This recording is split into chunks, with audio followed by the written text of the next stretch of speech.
ప్రతి సంవత్సరం చైత్రమాసంలో శుక్లపక్షంలో వచ్చేటటువంటి నవమి శ్రీరామనవమి అన్న పేరుతో మనందరం పాటిస్తూ ఉంటాం. భగవంతుడు దశావతారాలు ప్రధానంగా స్వీకరించాడు. అందులో పదవదైనటువంటి కల్క్యావతారం రావలసి ఉంది. మిగిలినటువంటి అవతారాలన్నీ కూడా ఒక్కొక్క ప్రయోజనానికి వచ్చినప్పటికీ ప్రధానంగా మనుష్యుల యొక్క జీవితంతో అత్యంత సన్నిహితంగా మెలిగినటువంటి అవతారం శ్రీరామావతారం. ఎందుకంటే రాముడు పరిపూర్ణంగా నరుడిగా ఈ లోకంలో ప్రవర్తించాడు. అందుకే వాల్మీకి మహర్షి నారద మహర్షిని ప్రశ్న వేసినప్పుడు కూడా 16 గుణములు కలిగినటువంటి పరిపూర్ణమైన నరుడెవరు అని అడిగారు. కోన్వస్మిన్ సంప్రదం లోకే గుణవాన్ కశ్చ వీర్యవాన్ ధర్మజ్ఞశ్చ కృతజ్ఞశ్చ సత్యవాక్యో దృఢవ్రతః చారిత్రేణ చ కోయుక్తః సర్వభూతేషు కోహితః విద్వాన్ కః కస్సమర్థశ్చ కశ్చైక ప్రియదర్శనః ఆత్మవాన్ కో జితక్రోధో ద్యుతిమాన్ కో ననసూయకః కస్య బిభ్యతి దేవాశ్చ జాతరోషస్య సంయుగే అని అడుగుతారు. 16 గుణములు పరిపూర్ణముగా కలిగినటువంటి నరుడు ఈ కాలమునందెవరు అని అడిగితే ఆనాడు నారద మహర్షి ఈ కాలమునందే ఉన్నటువంటి వాడు రామచంద్రమూర్తి అని నిర్ధారించాడు. మనుష్య జీవితంతో రామచంద్రమూర్తి యొక్క జీవితం మమేకమైపోయింది. నరుడిగా పుట్టాడు, నరుడిగా పెరిగాడు, నరుడు ఎలా కష్టాలు పడతాడో అలా కష్టాలు పడ్డాడు. నరుడిగానే అవతార పరిసమాప్తి చేశాడు. ఆయన సత్యము చేత లోకములను గెలిచాడు, ధర్మము చేత సమస్తాన్ని గెలిచాడు, శుశ్రూష చేత గురువులను గెలిచాడు, దీనులను తన యొక్క దానగుణముల చేత గెలిచాడు, అలాగే శత్రువులను తన పౌరుష పరాక్రమముల చేత గెలిచాడు.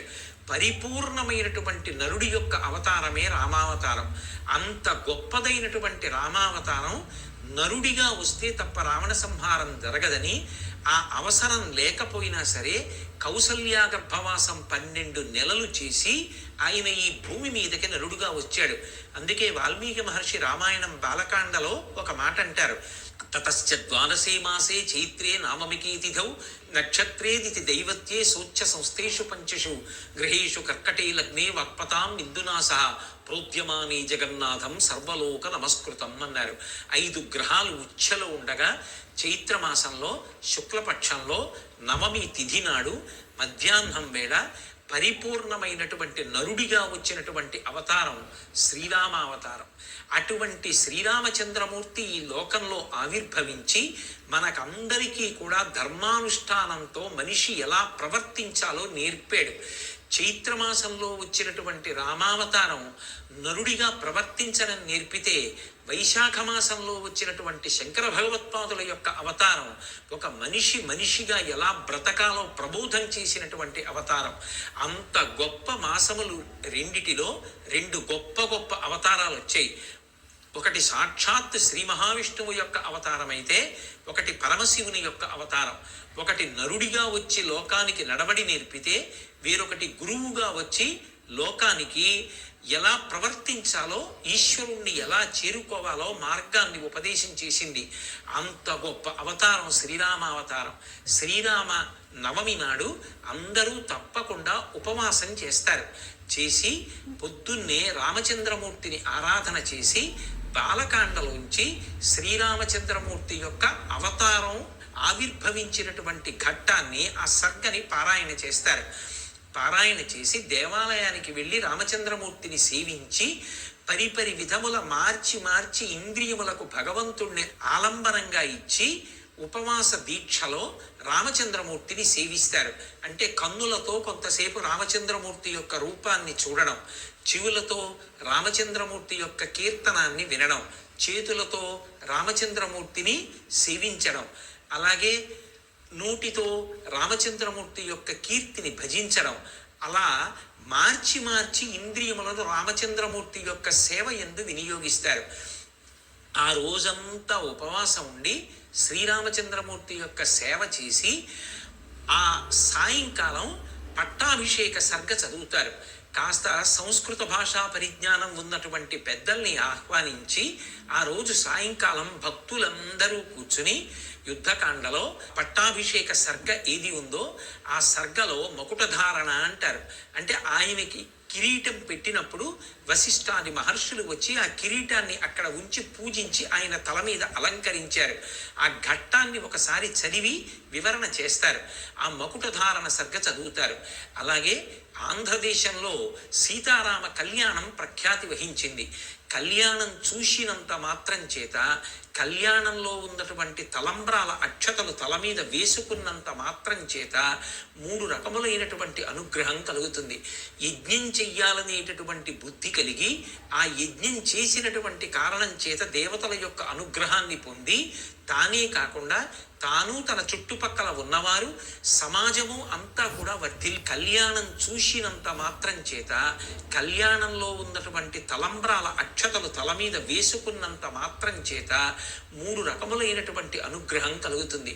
యజ్ఞం చెయ్యాలనేటటువంటి బుద్ధి కలిగి ఆ యజ్ఞం చేసినటువంటి కారణం చేత దేవతల యొక్క అనుగ్రహాన్ని పొంది, తానే కాకుండా తాను తన చుట్టుపక్కల ఉన్నవారు సమాజము అంతా కూడా వర్ధిల్లుతుంది.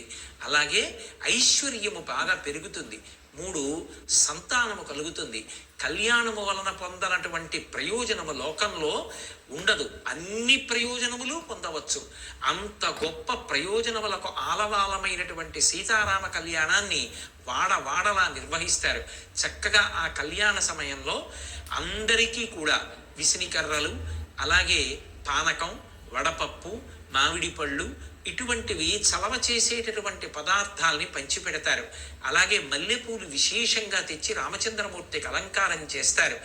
రాముడు ప్రత్యేకించి తెలుగువారితో మమేకమైపోయినటువంటి అవతారం. అంత గొప్ప అవతారమైనటువంటి శ్రీరామచంద్రమూర్తి యొక్క అవతారం మనకి భద్రాచల క్షేత్రంలో విరాజమానమై ఉన్నది.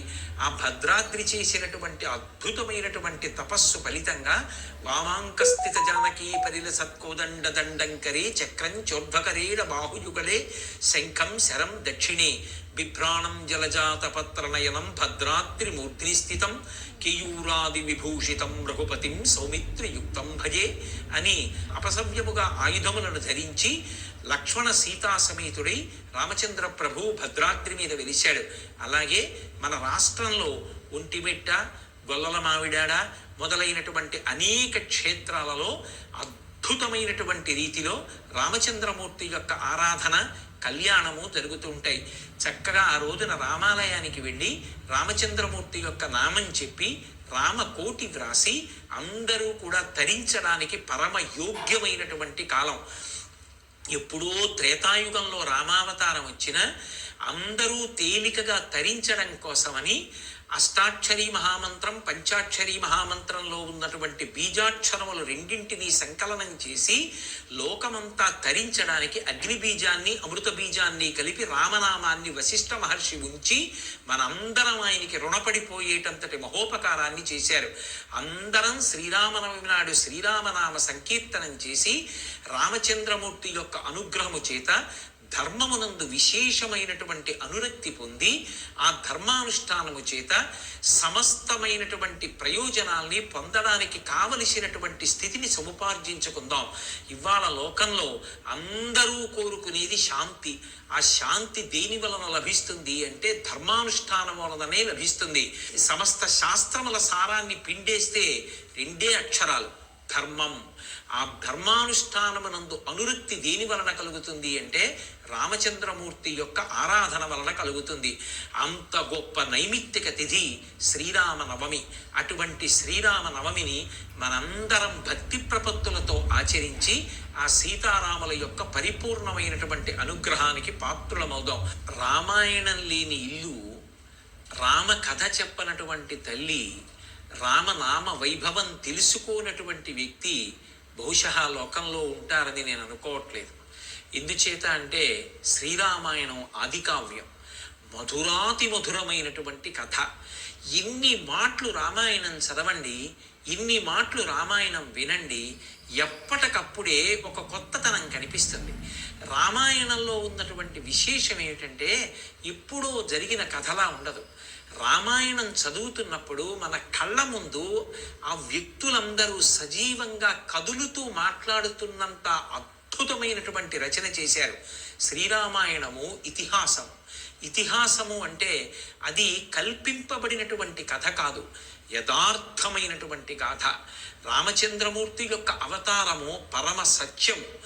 లోకానికి ధర్మాన్ని నేర్పడం కోసమని రావణవధ అయిపోయిన తరువాత కూడా ఆయన అవతార పరిసమాప్తి చేయకుండా కేవలంగా 11,000 సంవత్సరములు తదనంతర కాలమునందు కూడా ఈ లోకంలో ఆయన ఉండి లోకానికంతటికీ కూడా ధర్మాన్ని నేర్పారు.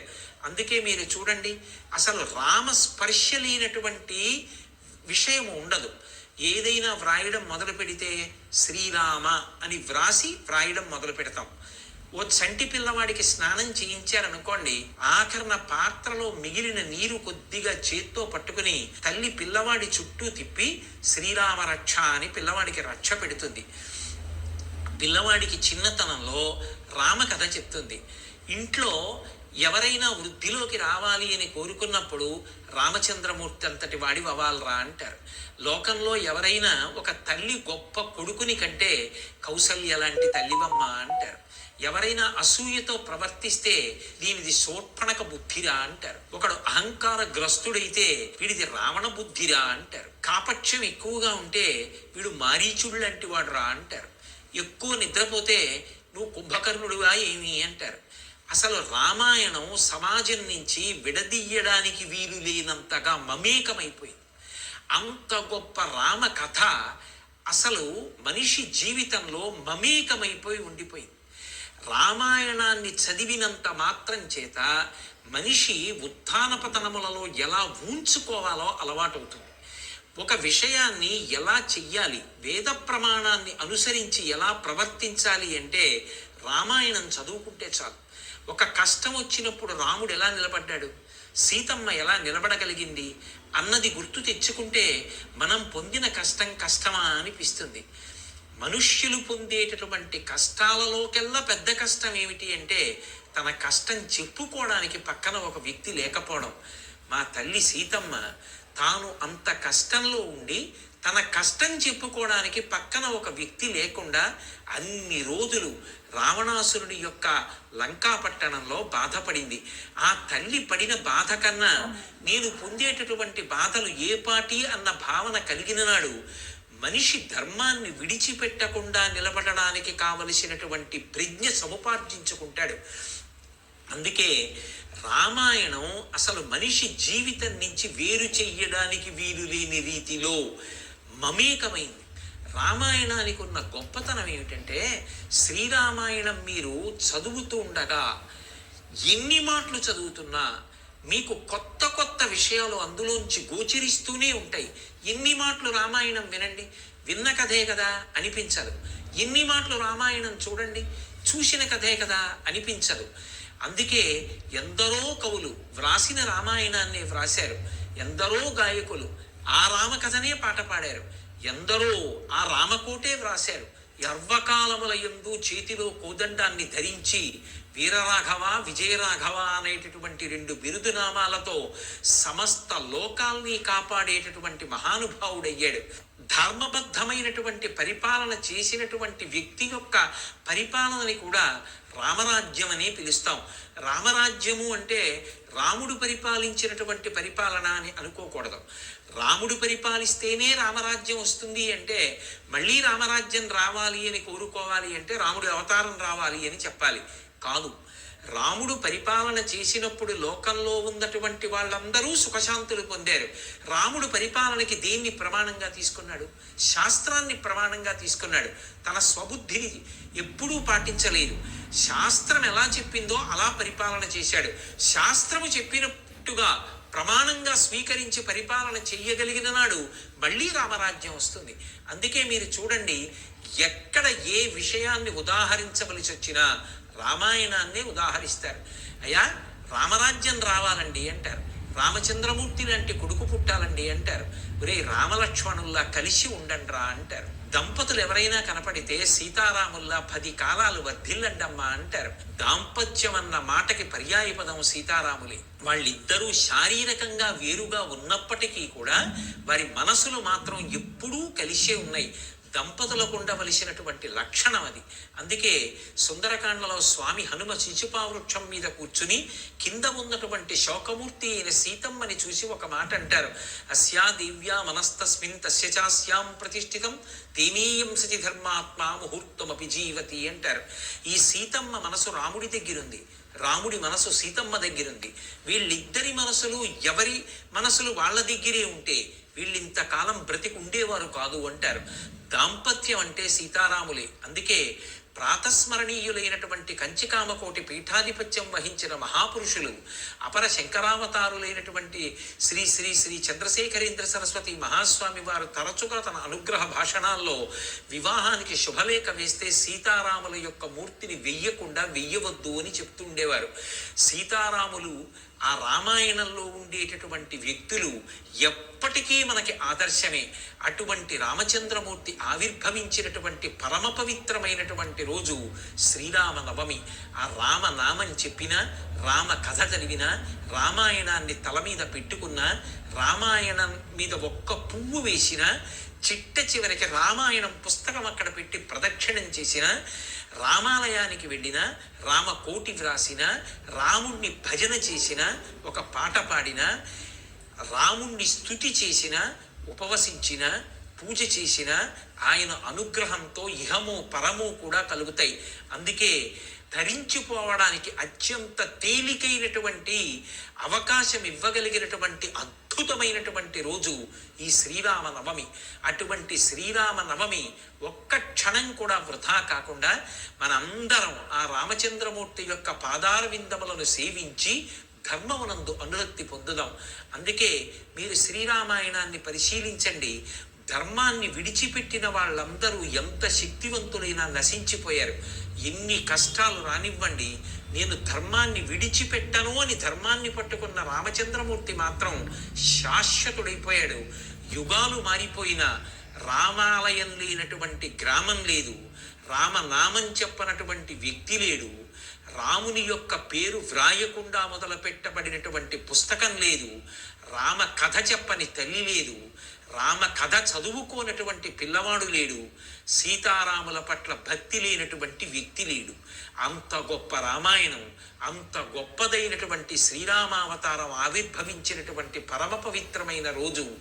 ఆ శ్రీరామావతారాన్ని స్మరిస్తూ, రామాయణాన్ని చదువుతూ, రామనామాన్ని కీర్తిస్తూ, శ్రీరామ భజన చేస్తూ ఈ కాలాన్ని సద్వినియోగం చేసుకుని ధర్మమునందు అనురక్తి పొంది ఆ ధర్మానుష్ఠానము చేత లోకమంతా శాంతి పొందేటట్లుగా ప్రవర్తించి ఈ తిథిని సద్వినియోగం చేసుకుందాం.